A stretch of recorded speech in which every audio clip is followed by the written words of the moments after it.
Ever since Sarah was a little girl, she was terrified of clowns. Fortunately for her pride, a lot of people harbored that same fear. The idea of a person being goofy and happy all the time, dressed up in a silly costume, made a lot of folks uneasy, so she wasn't alone in that discomfort category. Growing up, she rarely had to encounter one of those overly enthusiastic men or women in face paint and crazy, colorful hair, but when she did, it was bad. So bad in fact that she eventually had to go to therapy through much of middle and high school because of nightmares induced by the fear of clowns. As Sarah got older and progressed through therapy sessions, her fear eventually began to dissipate. She wouldn't shut her eyes every time she saw a clown smiling at her from her television screen or when browsing the internet and accidentally seeing a picture of Pennywise from Stephen King's It. She learned to control her fear so that it wouldn't control her. Her first year of college was perfect because of her newfound ability to stem the cry of the gesture-created demons she had within. It would not be for long, however, because she would find that great fear cannon would return, and in the most sinister way possible. It was mid-March, and Sarah was as busy as ever, juggling the workload of a typical, in-the-trenches college student. It was a Tuesday, and Sarah had just gotten out of her last class of the day, an important psychology lecture by a guest speaker that had lasted for about 2 hours. As she was making her way back to her on-campus apartment, a young man apparently in a rush collided with her, causing them to both fall to the ground. Sarah landed on her back, her bag flying off her shoulder. Angry at the man's idiocy, Sarah slowly sat up to ask him just how in the world he could be so unaware of his surroundings, but was shocked to find the man was nowhere to be found. Scanning the immediate area, there was no sign of him. Shaking her head, she got to her feet. Picking up her bag, she noticed a flyer face down on the ground. That Neanderthal must have dropped it during his hit and run, she thought. Sarah picked it up and turned it over, and gasped. It was promoting a special event called Night of the Clowns. Posted underneath, in the middle of the promo, was a picture of a creepy clown with dark blue hair and a big orange smile plastered on his white face. Below his picture, there was a short description about the event. Are you ready for laughs a minute? Goofballs that could even make your grouchy grandma grin? Then look no further, guys and gals, because Night of the Clowns is in town. Prepare for a night of food, fun, and games, hosted by us kooky clowns, and absolutely free. Come alone or bring the entire family, all are welcome. Right underneath the description, there were directions and the starting time of the event. Confused, Sarah read that information again. She read that it would be located at the MacArthur Fairgrounds, but she knew that the fairgrounds had been closed for good 2 months ago due to the county wanting to develop the land for housing and business. There would never be any kind of festival or carnival or anything like that there ever again. Shaking her head, she continued reading, and it said it would begin at 8 p.m. that night, and that it would last until early the next morning. Why anyone would want to spend an entire night with some crazy clown, Sarah couldn't understand. She looked at the clown on the flyer again, his eyes staring back at her. She studied the flyer, trying to remember if by chance she ever heard of an event called Night of the Clowns, but nothing came to mind. It was just too weird. She shook her head and tossed the flyer in the garbage. No thanks, she thought. No clowns for me. At about 7:50 in the evening, Sarah was on the couch in the living room watching television and having some Chinese takeout for dinner.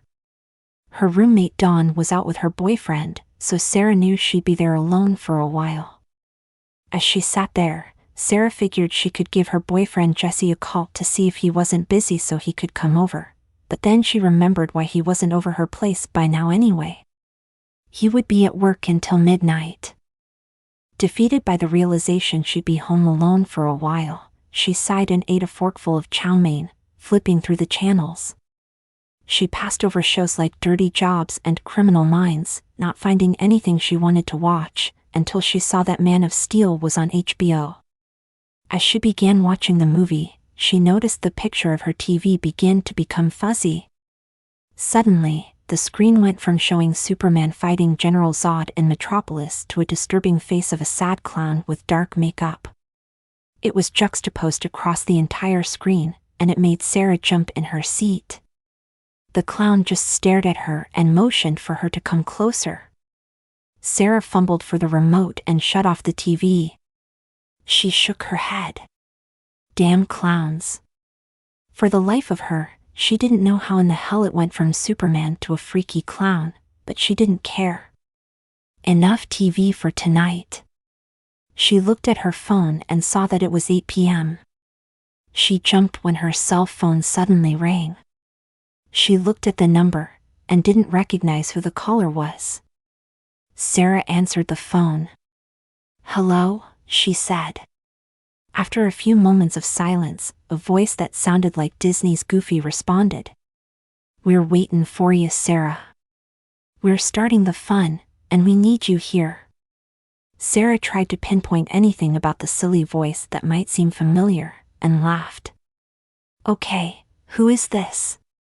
"Jesse, cut it out." The person chuckled. No. Not Jesse." Sarah, still smiling, shook her head. "Okay, well, whoever this is, I'm going to go now." Before Sarah could hang up, however, the voice laughed hysterically and suddenly her television came back on. As Sarah watched in horror, that same creepy sad clown was looking at her, this time standing next to a man in a chair with his hands tied behind his back. The clown held a knife to the man's throat. As Sarah slowly recognized who the man was, she uttered a cry and cupped her mouth with her hand. "I wouldn't hang up just yet, Sarah. Or poor little Jesse will have to go away." Sarah looked at her phone, terrified and shaking all over. Who are you? What the hell is this?" Her eyes glued to the television, she could hear the man on the phone let out a throaty guffaw. "I'm just a clown, Sarah. You're not afraid of clowns anymore, right?" Tears began to fall down her cheeks as she looked at Jesse's terrified expression. She choked back her tears. No, I'm not. Please, just let him go." The man sighed deeply. "Of course, but you have to come here first. Come to the night of the clowns. We're waiting for Sarah, we're waiting." The man hung up and the television went dark. Sarah sat there in shock, her phone still pressed firmly against her ear. She slowly lowered the phone and thought about calling the police.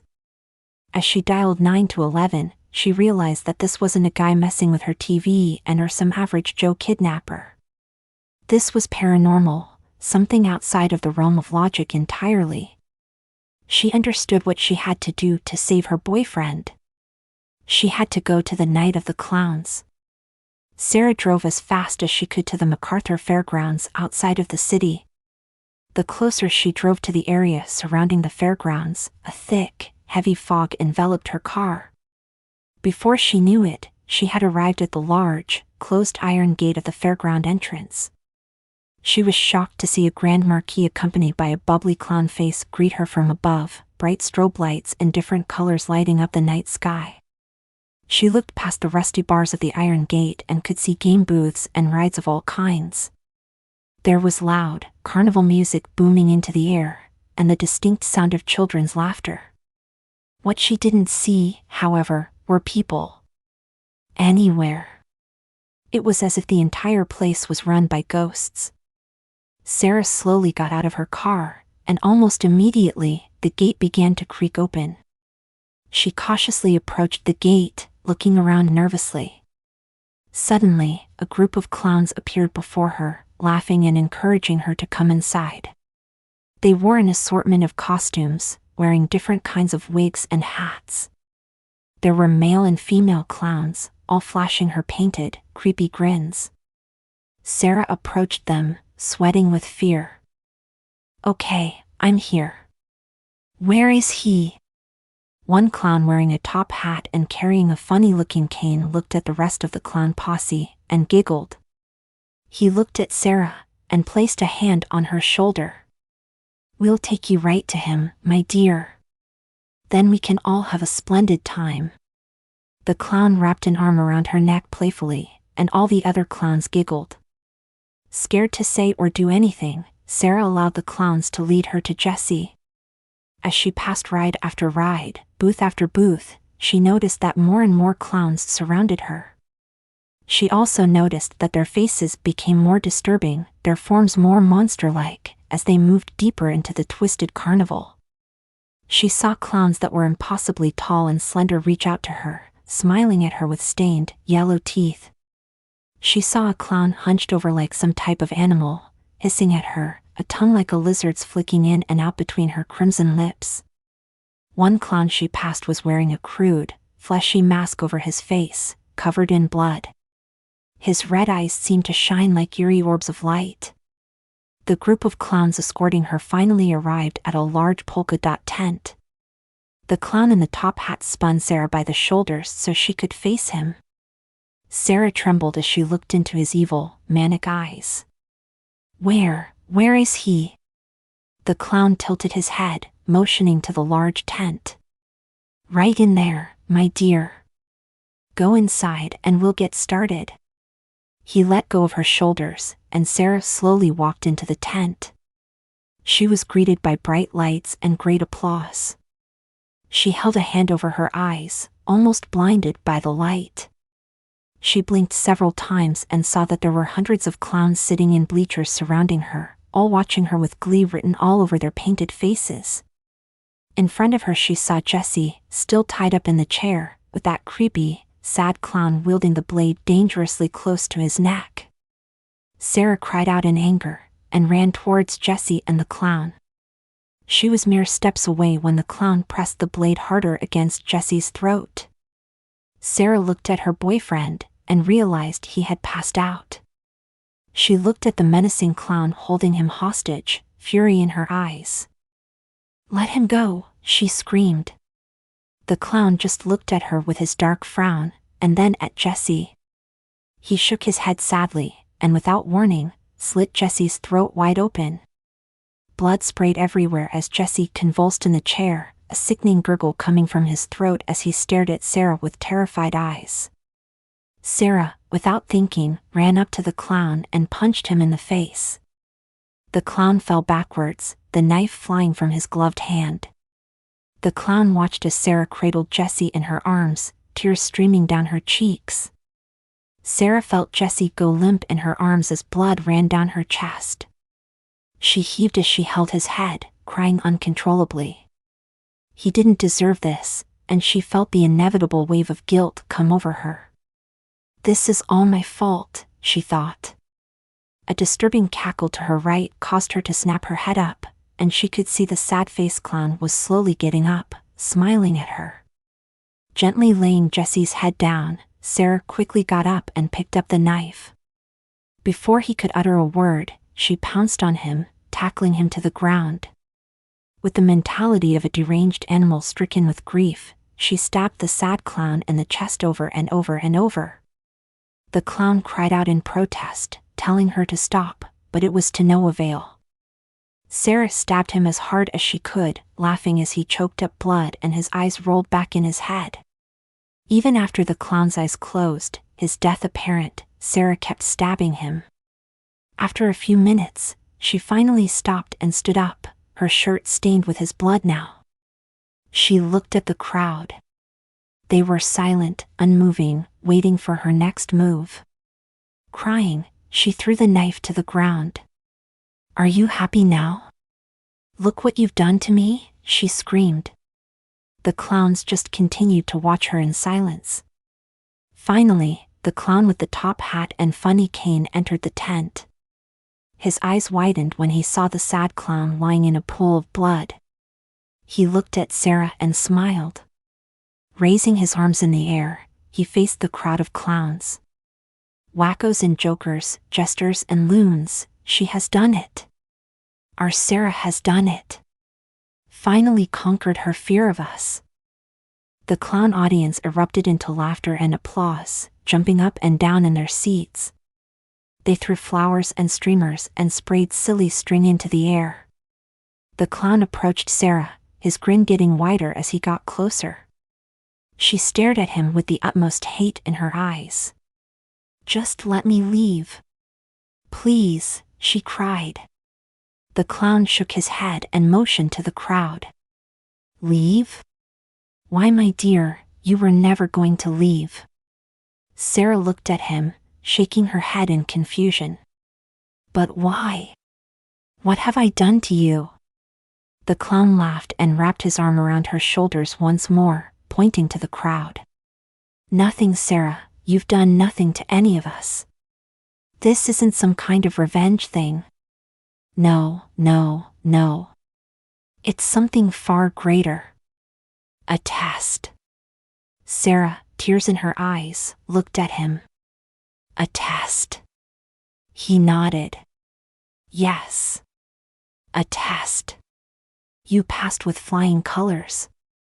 We had to see if you were ready to join us." Sarah looked at him, a chill running down her spine, making her legs feel like spaghetti noodles. Join you?" He nodded once more and laughed. "Yes, join us. We seek out those who fear us and help them understand we aren't that bad.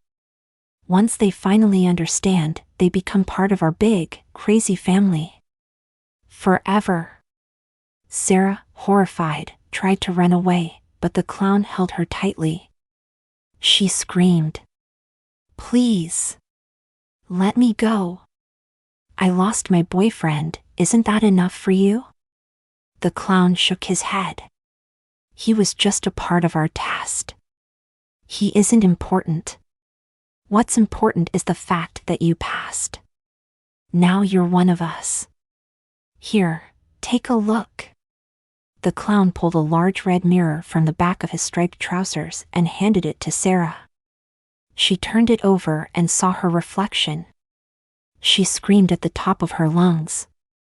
The skin on her face was ghostly white, with dark diamonds around her eyes, both cheeks painted with black circles, and her lips, now a shade of ebony, formed into a wide grin.